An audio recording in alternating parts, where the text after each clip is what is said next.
Christ as Our Life message series. Message 8, One with Christ. This message discusses our union with Christ, our being one with Christ and Him being one with us.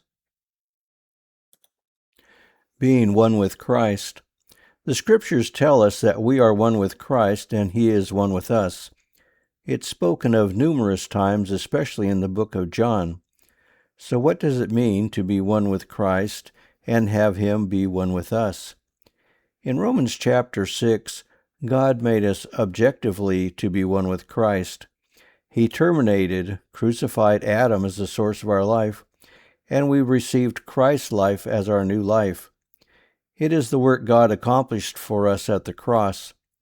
We experience this oneness by faith when we reckon ourselves to have died on the cross with Jesus and are raised from the dead with Christ to walk in newness of life, His life. This is the same way that Jesus as a man lived when He was on earth, in oneness with the Father, living by the Father's life. It is a union created by God on the cross, and is the reason why man was created to begin with. God created us so He could be one with us in our spirit in order to express Himself through us and to have an intimate, enjoyable relationship with us.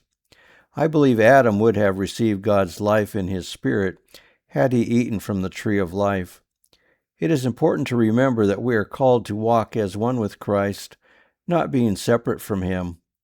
In fact, in John chapter 15, we are told by Jesus that we can do nothing apart from Him. We are told to abide in Him, and He will abide in us. That means we have to walk in union with Him as one with Him.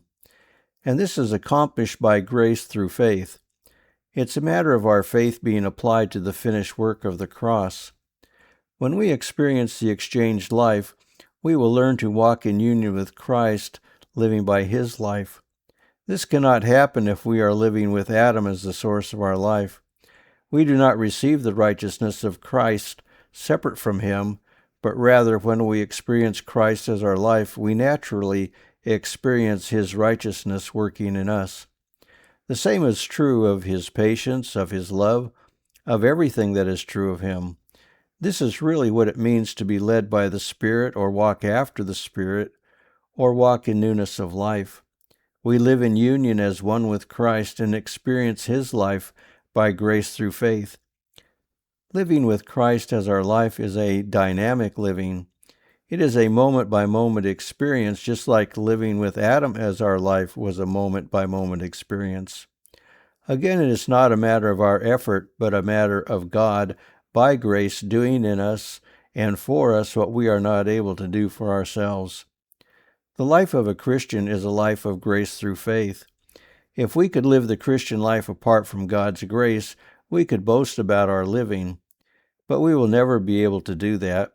God intends for us to live by the life of Christ in us as one with Christ. Christ living through us is able to fulfill the righteousness of the law. God created man from the very beginning with the intent of living in union with Him. Not that we become deity, but we experience His life from within our spirit. See the message on Romans 6 and the message on the completed work of the cross.